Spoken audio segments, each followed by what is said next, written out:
തമിഴ്നാട്ടിൽ സർക്കാർ രൂപീകരിക്കാനിരിക്കെ തമിഴക വെട്രിക്കഴകം പാർട്ടി ഘടകം കേരളത്തിലും ആരംഭിക്കുന്നു. വയനാട് ജില്ലയിലാണ് ആദ്യത്തെ ടി.വി.കെ കേരള ഘടകം സാന്നിധ്യം അറിയിക്കുന്നത്. തമിഴ്നാടിനോട് അതിർത്തി പങ്കിടുന്ന വെങ്ങപ്പള്ളിയിലാണ് പാർട്ടിയുടെ ആദ്യ യൂണിറ്റ് രൂപീകരിക്കാനുള്ള നടപടികൾ ആരംഭിച്ചത്. മൈ ടി.വി.കെ എന്ന ആപ്പ് വഴി വെങ്ങപ്പള്ളിയിലെ ഒരു കൂട്ടം യുവാക്കളാണ് ഘടകം രൂപീകരിക്കാനുള്ള രജിസ്ട്രേഷനായി അപേക്ഷ സമർപ്പിച്ചത്. സഫ്വാൻ ഖലീലിന്റെ നേതൃത്വത്തിലുള്ള 20 അംഗ യുവാക്കളുടെ സംഘമാണ് വിജയുടെ പാർട്ടി ഘടകം ഒരുക്കുന്നത്.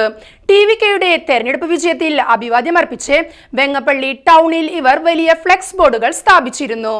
IT പ്രൊഫഷണലുകളും കൊമേഴ്സ് ബിരുദധാരികളും അടങ്ങുന്ന യുവാക്കളാണ് ഈ കൂട്ടായ്മയിലുള്ളത്. ടി.വി.കെ ആപ്പിലെ സാങ്കേതിക നടപടിക്രമങ്ങൾ പൂർത്തിയാകുന്നതോടെ ഔദ്യോഗികമായി യോഗം ചേർന്ന് ഭാരവാഹികളെ പ്രഖ്യാപിക്കാനാണ് ഇവരുടെ തീരുമാനം. വയനാട് ജില്ലയുടെ മറ്റു ഭാഗങ്ങളിൽ നിന്നുള്ള വിജയ് ആരാധകരും ടി.വി.കെ യൂണിറ്റുകളുമായി സഹകരിക്കാൻ താല്പര്യം പ്രകടിപ്പിക്കുന്നുവെന്നും ഇവർ അവകാശപ്പെടുന്നു. അധികം താമസിയാതെ കേരളത്തിന്റെ മറ്റു മേഖലകളിൽ നിന്നും ആളുകൾ എത്തുമെന്നാണ് പ്രതീക്ഷ.